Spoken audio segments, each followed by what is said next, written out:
بسم الله والصلاة والسلام على رسول الله. كل سنة وانتم طيبين وعيد أضحى سعيد إن شاء رب العالمين. سؤال بيتسأل بشكل شبه يومي وبيتكرر دايما، هو خريج حاسبات ومعلومات بيتكتب إيه في البطاقة؟ ولو كنت شخص بعيد خالص عن هندسة حاسبات أو هندسة قسم حاسبات، إزاي إن أنا أكتب لقب مبرمج أو مهندس برمجيات أو متخصص أو ممارس حتى، تمام، أو مطور برمجيات في بطاقتي؟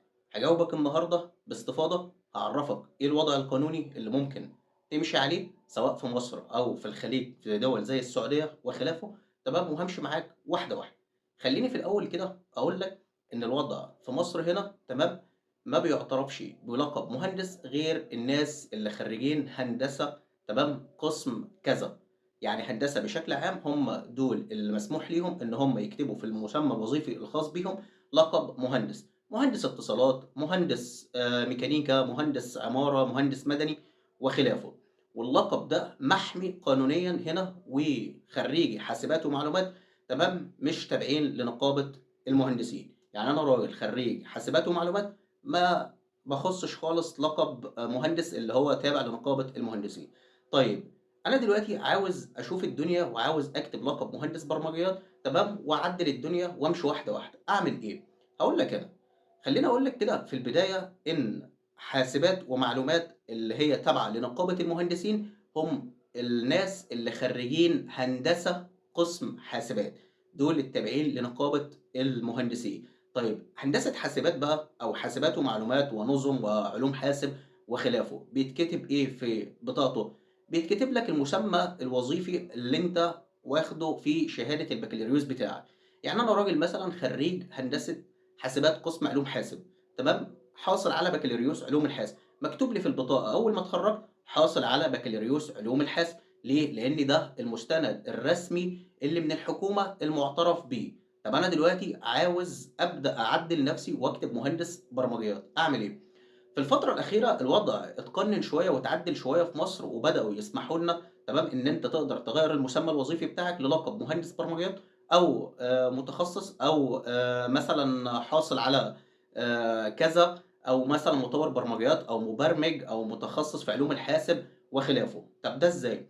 حضرتك لازم تكون شغّال في شركة وتجيب جواب وتطلع بيه على مكتب العمل، والجواب ده يكون من الشركة اللي أنت شغّال فيها بالتخصُّص أو بالمسمى الوظيفي اللي حضرتك بتمارسه داخل الشركة. بمثال، أنا مثلًا شغّال في شركة برمجيات، شغّال فيها إيه، شغّال فيها مهندس برمجيات. هاخُش على مكتب الموارد البشرية اللي هو الHR، أقول له لو سمحت أنا محتاج من حضرتك جواب يفيد إن أنا شغّال هنا وشغّال بتخصُّص كذا، إن أنا software engineer أو مهندس برمجيات أو مبرمج أو مطوّر برمجيات، على حسب المسمى الوظيفي اللي حضرتك، تمام، بتشتغله. طيب هتاخد الجواب ده وهتطلع بيه على مكتب العمل اللي أنت تابع ليه في المنطقة بتاعتك، اللي هو خاص بالسجل المدني بتاعك. نفترض أنا راجل مثلًا من ديار بنجم شرقية، فهاطلع على مكتب العمل اللي أنا تابع ليه هنا، تمام، وهاروح للسجل المدني وهاخد مكتب العمل ده الجواب اللي أنا هاخده منه، تمام، وهاطلع بيه على السجل وهاطلع بالبطاقة القديمة بتاعتي وأقدّمهم، وده ما يثبت أو ما يفيد إن أنا راجل شغال مهندس برمجيات في شركة كذا، تمام، ومحتاج أغيّر المسمى الوظيفي بتاعي. فبالتالي هتاخد الورقة اللي هي من جهة حكومية، تمام، وهتغيّر لك المسمى الوظيفي باللي الشركة كتبته لك. طب في شركات ممكن ترفض الهندسة؟ طبعًا ممكن يرفضوا، دي الشركات اللي مش مأمِّنة على حضرتك، اللي ما فيش عقد، ما فيش بينك وبينهم عقد يثبت إن أنت شغال فترة زمنية معيّنة. يعني أنت شغال في شركة startup لا مأمِّنة عليك ولا بتدّي لك حوافز ولا بتدفع لك تأمينات ولا بتدفع لك ضرايب ولا ليها سجل تجاري وخلافه، فبالتالي أنت شخص وهمي، تمام، بالنسبة للحكومة وبالنسبة للشركة، لإن ما فيش ما يثبت. لكن أنت لو شغال وفي عقد وفي شركة مرخصة وليها سجل وخلافه، طبيعي وبسهولة جدًا يطلّعوا لك خطاب من الشركة إن أنت شغال عندهم وشغال من الفترة الزمنية، تمام، وكل الكلام ده وتطلع بيه على مكتب العمل وخلافه. في السعودية، تمام، الأمور أسهل من كده شوية، لإن هناك في السعودية مثلًا ممكن تاخد لقب ممارس هندسة. أنت راجل شغال في هندسة البرمجيات، فأنت بتاخد لقب ممارس مهندس، تمام، أو ممارس برمجة أو مطوّر برمجيات أو مبرمج. فالوضع في السعودية أسهل شوية ومش محتاج إن أنت تروح مكتب عمل وخلافه. فده كل الكلام. فكل اللي عليك إن أنت تطلع على الشركة بتاعتك، قسم الموارد البشرية، هتاخد منهم جواب بيفيد إن أنت شغال هنا، شغال بتخصصك، شغال إيه، حتى لو أنت كنت خريج تجارة، خريج نظم ومعلومات، خريج إدارة، خريج صيدلة، طب، المهم إن أنت بتاخد ما يفيد إن أنت شغال إيه دلوقتي معاهم.